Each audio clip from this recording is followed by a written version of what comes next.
Gold and silver అనేది కొంచెం volatility ఉంది. సో, గోల్డ్ ప్రైస్ వచ్చేసి 1,56,000 చేంజ్ వరకు ఉంది. సో, 1,50,000 కంటే కొంచెం కింద పడినట్లయితే గోల్డ్ ప్రైస్ అనేది తగ్గే అవకాశాలు గూడా ఉన్నాయి. అండ్ ఇంకోటి 160 కంటే పైకెళ్తే గోల్డ్ ప్రైస్ అనేది ఇంకా పెరిగే అవకాశాలు గూడా ఉన్నాయి.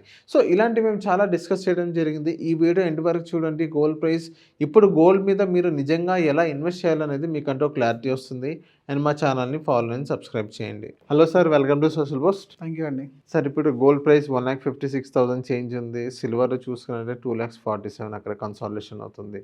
సో, ఫిజికల్ ఆర్నమెంట్ ఇప్పుడు తీసుకొచ్చానంటారా? గోల్డ్ అయితే ఆల్మోస్ట్ ఇంకా ర్యాలీని కొంచెం వదిలేసిందని చెప్పాలి. బట్ ఇప్పటికీ కొంచెం యూఎస్ మార్కెట్ ఏ విధంగా ఉంటే ఆ విధంగా కొంచెం అటు ఇటు అయితే అవుతుంది. బట్ ఒక రకంగా చెప్పాలంటే ఎఫ్ఐఐ బయింగ్ అనేది ఇక్కడ స్టార్ట్ అయిపోయింది ఇండియాలో. అండ్ ఓవరాల్గా ఇన్ని ట్రేడ్ డీల్స్ క్లియర్ అయిపోయింది. మనకు ఇండియాతో పోల్చుకుంటే ఆల్మోస్ట్ 6 to 7 ట్రేడ్ డీల్స్ మన వాళ్ళు క్లియర్ చేసుకున్నారు. అండ్ గ్లోబల్గా మార్కెట్లో ఇంకొంచెం అన్సర్టనిటీ ఉంది.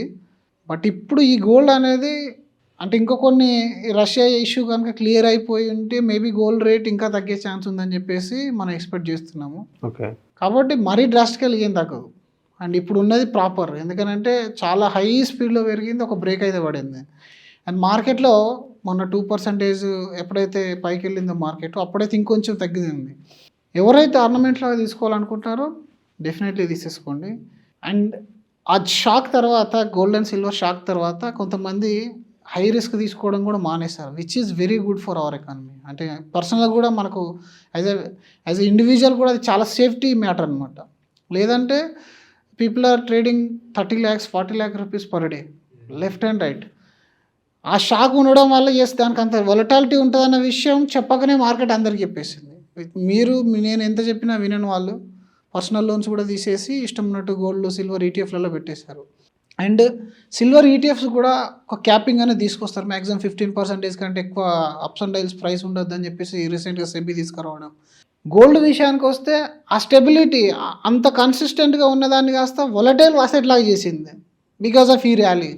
మీరు ముందు నుంచి అలా మనం చెప్పినట్టుగా ఒక 10-20% కొని పెట్టుకుని ఉంటే అది చాలా బెటర్ వెల్త్ క్రియేట్ అయ్యేది గోల్డ్.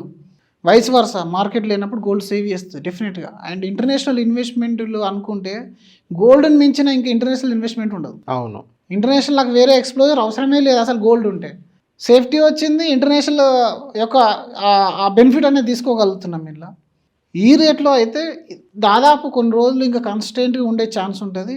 కాబట్టి ఇప్పుడు పర్చేజ్ చేయాలనుకుంటే పర్చేజ్ చేసుకోవచ్చు. Heavy quantities for investments any time, any value. ఇది ఇంతకన్నా ఇంకా తక్కువ అయిన తర్వాత సరే పెద్ద వాల్యూస్ ఇన్వెస్ట్మెంట్ చేయకండి. బికాస్ ఎందుకంటే మనం ఆల్రెడీ ఒక 10 సంవత్సరాల్లో లేని వాలటాలిటీ గోల్డ్లో కూడా చూసాం. అవును, కాబట్టి హెవీ క్వాంటిటీస్ వెళ్ళకండి. కొంచెం కొంచెం కొనాలనుకుంటే ఈటీఎఫ్ రూపంలో, గోల్డ్ ఫండ్స్ రూపంలో ఇన్వెస్ట్మెంట్ చేసుకోండి మీ పోర్ట్ఫోలియోలో 10-15-20% వరకు, which is best for your asset allocation. And ornament పరంగా అయితే డెఫినెట్గా కొనేసేయండి, ఇంకా దానికి ఆప్షనే లేదు. ఇంతకన్నా తగ్గుతుందేమో అని చూస్తే మేబీ పెరిగే ఛాన్సే ఉంటుంది కానీ తగ్గే ఛాన్స్ ఇప్పట్లో లేదు. Because unless central banks buying close కానంత వరకు గోల్డ్ రేట్ అనేది బ్యాక్ వచ్చే ఛాన్స్ అనేది ఉండదు. అండ్ సెంట్రల్ బ్యాంక్స్కి ఇంతకు మించిన సేఫ్టీ అసెట్ అయితే ఇప్పట్లో అయితే ఏం కనబడతలేదు because of global uncertainty. So definitely ornament పరంగా అయితే కొనండి. అండ్ పోర్ట్ఫోలియోలో గోల్డ్ ఫండ్ కానీ ఈటీఎఫ్ కానీ 20% వరకు ఆగండి. ఓకే.